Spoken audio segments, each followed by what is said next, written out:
আবারও একটা নতুন টেক নিউজ নিয়ে আমি প্রিয়তোষ আপনাদের সামনে হাজির হয়ে গেছি। ট্রুকলার নাম তো শোনাই হোগা। ওই ট্রুকলার অ্যাপ্লিকেশন এবং মাইক্রোসফটের সঙ্গে এআই বা আর্টিফিশিয়াল ইন্টেলিজেন্স নিয়ে একটা কোলাবোরেশন করেছে। এখন থেকে আপনি ট্রুকলার অ্যাপ্লিকেশনের ভেতরে নিজের পার্সোনালাইজ যে ভয়েস মেসেজ সেটা কিন্তু সেট করতে পারবেন। অর্থাৎ ধরুন কেউ আপনাকে ফোন করলো, আপনার ফোনটা বিজি রয়েছে, আপনার ভয়েসে তার কাছে একটা মেসেজ চলে যাবে যে কী কারণে আপনি বিজি রয়েছেন বা কিছুক্ষণ পরে আপনি কল করছেন, এই ধরনের মেসেজ আপনি সেট করে রাখতে পারবেন।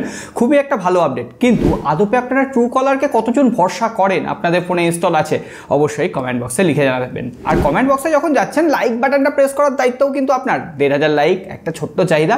আর নতুন হয়ে থাকলে সাবস্ক্রাইব করে রাখবেন। পরবর্তীতে অনেক গুরুত্বপূর্ণ খবর রয়েছে, তার আগে 2 মিনিট সময় চেয়ে নেবো আজকে আমাদের ভিডিও স্পন্সর আগারোর জন্য। আর বাকিটা টাইম স্ট্যাম্পে আছে। এই যে আমরা ডেইলি লাইফে এত টেক প্রোডাক্ট ইউজ করি, কিন্তু সব থেকে প্রয়োজনীয় যেটা আমাদের ঘুম থেকে উঠেই দরকার লাগে, সেই টুথব্রাশটাই কিন্তু এখন আমরা আদ্যিকালের ইউজ করি। তাই জন্য ভাবলাম এটাকে এবার দূর করার টাইম হয়ে গেছে। আর আমরা এবার নিয়ে নিয়েছি আগারোর তরফ থেকে কসমিক প্লাসের এই ইলেকট্রিক টুথব্রাশটা।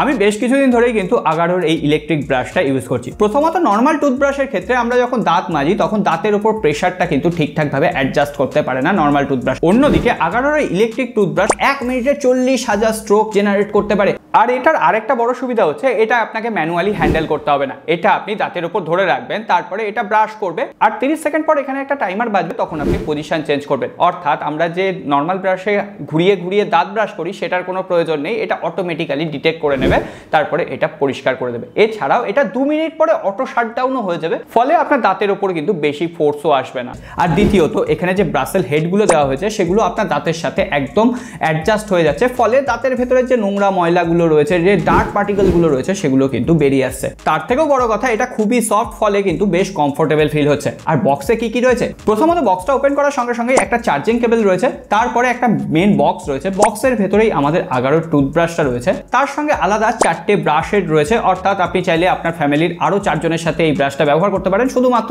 এর যে ওপরের ব্রাশ হেডটা রয়েছে সেটা চেঞ্জ করলেই হবে। এর সঙ্গে একটা ইন্টারডেন্টাল ব্রাশ হেড রয়েছে। ট্রাভেলের সময় এর যে বক্সটা আসছে সেটা কিন্তু খুবই হেল্পফুল। আর দ্বিতীয় যে কারণে আমি এটা ইউজ করছি সেটা হচ্ছে এই জিনিসটা খুবই কমফোর্টেবল। তার উপরে ব্ল্যাক কালারের যে ম্যাট ফিনিশটা রয়েছে সেটাও কিন্তু দেখতে সুন্দর লাগছে। এছাড়াও এখানে একটা মাল্টিফাংশনাল বাটন রয়েছে গোল্ড রিং এর ভেতরে। এই মাল্টিফাংশনাল বাটন দিয়ে আপনি 5টা মোডে সুইচ করতে পারবেন। উপরের দিক থেকে হোয়াইট, ক্লিন, সেন্সিটিভ, পলিশ এবং মেসেজ মোড রয়েছে।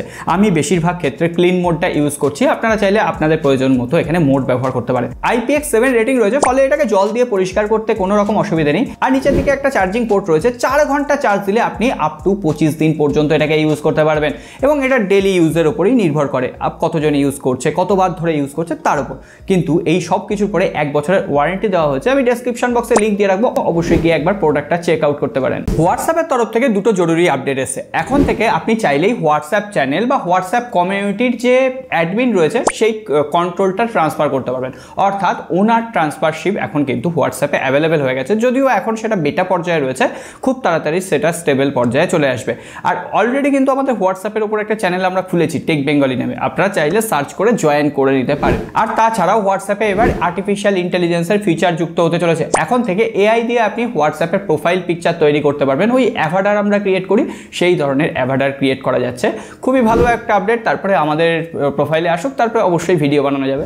রেডমির তরফ থেকে রেডমি A3X খুব তাড়াতাড়ি লঞ্চ করতে চলেছে। এটা মোটামুটি 6 থেকে 7,000 রুপির একটা স্মার্টফোন হবে, যেখানে ইউনিসক T603 একটা চিপসেট থাকবে। একদম বাজেট ক্যাটাগরির একটা স্মার্টফোন। 6.71 ইঞ্চির একটা IPS LCD প্যানেলের ডিসপ্লে, 13 মেগাপিক্সেলের রেয়ার ক্যামেরা। মোটামুটি একটা যারা কম দামে ফোন কিনছেন তারা এই ফোনগুলো ভেবে দেখতে পারে। তবে রিয়েলমি 12 থেকে 14,000 রুপির প্রাইস ক্যাটাগরিতে রিয়েলমি নার্জো N65 5G নামে একটা নতুন স্মার্টফোন লঞ্চ করতে চলেছে, যেখানে মিডিয়াটেকের ডায়মন্ডসিটি 6300 চিপসেট থাকবে। এছাড়াও সেখানে 50 মেগাপিক্সেলের ক্যামেরা থাকবে, 6.71 ইঞ্চির একটা IPS LCD প্যানেল ডিসপ্লে, 120 হার্টজের রিফ্রেশ রেট, 5000 মিলিঅ্যাম্পিয়ারের ব্যাটারি, 33 ওয়াটের ফাস্ট চার্জার। এই ধরনের একটা স্পেসিফিকেশন দিয়ে বলা হচ্ছে জুন মাসের ফার্স্ট উইকেই নাকি রিয়েলমি নার্জো N65 লঞ্চ করবে। অবশেষে চাইনিজ মার্কেটে লঞ্চ হয়ে গেল Oppo Reno 12 এবং Oppo Reno 12 Pro। যদিও দাম রাখা হয়েছে Oppo Reno 12 এর জন্য প্রায় 32,000 রুপি, আমি যদি প্রাইসটাকে কনভার্ট করি। আর Oppo Reno 12 Pro এর দাম রাখা হয়েছে প্রায় 40,000 রুপি। বাদ বাকি স্পেসিফিকেশন আপনাদের সামনে দিয়ে দিলাম। বলা হচ্ছে জুন মাসের শেষের দিকে এটা ইন্ডিয়ান মার্কেট, এমনকি বাংলাদেশের মার্কেটেও লঞ্চ করবে। অবভিয়াসলি বাংলাদেশের মার্কেটে ইন্ডিয়ার আগেই পৌঁছে যাবে, কারণ চাইনিজ মার্কেটের ভ্যারিয়েন্টগুলো আসবে। তবে হ্যাঁ, চাইনিজ ভ্যারিয়েন্টগুলো কখনোই নেবেন না, ইন্ডিয়ান মার্কেটে লঞ্চ হোক, কারণ ইন্ডিয়ান মার্কেটে যে অপারেটিং সিস্টেমটা থাকে সেখানে কিন্তু সব কিছু আনলক থাকে। গুগল আপনি ভালোভাবে ইউজ করতে পারবেন, প্লে স্টোর ইনস্টল করতে পারবেন, কিন্তু চায়নাতেও তো জানেন গুগল ব্যান, সো গুগলের অনেক প্রোডাক্টই হয়তো ওই সমস্ত ফোনগুলো চলবে না। এছাড়াও বাদবাকি স্পেসিফিকেশান আপনাদের সামনে দিয়ে দিলাম। এখানে মিডিয়াটেকের ডায়মেনসিটি 8250 চিপসেট রয়েছে রেনো 12-এ, আর রেনো 12 প্রোতে রয়েছে মিডিয়াটেকের ডায়মেনসিটি 9200 প্লাস চিপসেট। এবারে অনার হয়তো ম্যাজিক 6 এবং ম্যাজিক 6 প্রো এই দুটো স্মার্টফোনকে ইন্ডিয়ান মার্কেটে খুব তাড়াতাড়ি লঞ্চ করতে চলেছে। এখনো পর্যন্ত যেটুকু খবর রয়েছে, জুন মাসে না হলেও জুলাই মাসে ফার্স্ট উইকে এই দুটো স্মার্টফোন লঞ্চ করবে। অলরেডি কিন্তু চাইনিজ ভার্সানে লঞ্চ করে গেছে, কিন্তু তারপর থেকে এত ট্রেন্ড হচ্ছিল, এত কমেন্ট আসছিল, সো অনার ঠিক করেছে যে এই দুটো স্মার্টফোন তারা ইন্ডিয়ান মার্কেটে লঞ্চ করবে। অনার 6 প্রো এই ফোনটাই কিন্তু একটা কার্ভড অ্যামোলেড ডিসপ্লে রয়েছে, 180 মেগাপিক্সেলের একটা পেরিস্কোপিক জুম লেন্স রয়েছে, তার সঙ্গে 100x জুমও সাপোর্ট করে, আর কোয়ালকম স্ন্যাপড্রাগন 8 Gen 3 প্রসেসর রয়েছে, 50 মেগাপিক্সেলের ওয়াইড অ্যাঙ্গেল লেন্স, 50 মেগাপিক্সেলের একটা ফ্রন্ট ক্যামেরা রয়েছে। সো ওভারঅল একটা ক্যামেরা সেন্ট্রিক স্মার্টফোন, দেখতেও ফোনটা ভালো, 50 মেগাপিক্সেলের সেলফি ক্যামেরাও রয়েছে। এই ওভারঅল একটা স্পেসিফিকেশন বলা হচ্ছে 50 বা 55 হাজার রুপিতে ইন্ডিয়ান মার্কেটে লঞ্চ করবে। সো এই প্রাইস পয়েন্টে অনারের ফোন কেনা কিন্তু একটু চাপের রয়েছে, কারণ অনারের এখনো পর্যন্ত সার্ভিস সেন্টার, পার্টস অ্যাভেলেবিলিটি এগুলো কিন্তু খুবই কম রয়েছে। তো সেক্ষেত্রে বাকিটা দেখা যাক কেমনভাবে লঞ্চ হয়, তারপরে কথা বলা যায়। OnePlus দেখতে দেখতে আরও একটা ফ্ল্যাগশিপ কিলার ফোন কিন্তু লঞ্চ করতে চলেছে, OnePlus 12T, যেখানে কোয়ালকম স্ন্যাপড্রাগন 8 জেনারেশন 3 চিপসেট থাকবে। এছাড়াও 50 মেগাপিক্সেলের ট্রিপল লেয়ার ক্যামেরা, 16 মেগাপিক্সেলের সেলফি ক্যামেরা, 6100 mAh এর ব্যাটারি, 100 ওয়াটের ফাস্ট চার্জার থাকবে। এই যে ফোনটা, সেটা বলা হচ্ছে ইন্ডিয়ান মার্কেটেও নাকি লঞ্চ করবে জুন বা জুলাই মাস নাগাদ, আর এটার দাম হবে 40,000 রুপির আশেপাশে। 40,000 রুপিতে যদি কোয়ালকম স্ন্যাপড্রাগন 8 জেনারেশন 3 চিপসেট পাওয়া যায়, তাহলে এর থেকে বেটার ডিল পারফরমেন্সের জন্য আর কিছু হতেই পারে না। মোটোরোলা হালে Edge 50 ফিউশন লঞ্চ করলো। হ্যাঁ জানি, অনেক কমেন্ট করেছেন, অবশ্যই রিভিউ আসবে। সোমবার নাগাদ রিভিউটা পোস্ট করার চেষ্টা করি, কারণ ফোনটা টেস্ট চলছে। ভুলভালভাবে রিভিউ দিয়ে তো লাভ নেই, ফোনটাকে ভালো করে টেস্ট করে তারপরে অনেক কথা বলার আছে। যাই হোক, মোটোরোলা G85 বলে আরও একটা স্মার্টফোন কিন্তু মোটোরোলা লঞ্চ করতে চলেছে। তবে আশ্চর্যের ব্যাপার, G85-এও মোটোরোলা কিন্তু কার্ভড অ্যামোলেড প্যানেল ইউজ করছে।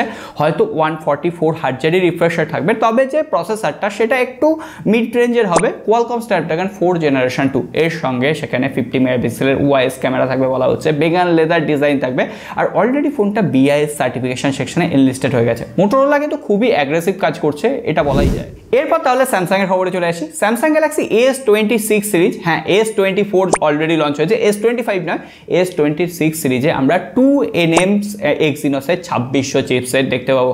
অর্থাৎ স্যামসাং এর এখনো 2 বছর লাগবে 2nm এ আসতে, কিন্তু দেখা যাক এক্সিনোস চিপসেট কতটা বেটার স্যামসাং করতে পারে। AMD জিপিও থাকবে, সুতরাং গেমিং আর সাথে সাথে জিপিউতেও আমরা বেশ কিছুটা এনহ্যান্সমেন্ট দেখতে পাবো। তারপরে বাকি এখনো 2 বছর রয়েছে, অনেক টাইম পাওয়া যাবে, টাকা পয়সা জমিয়ে রাখুন।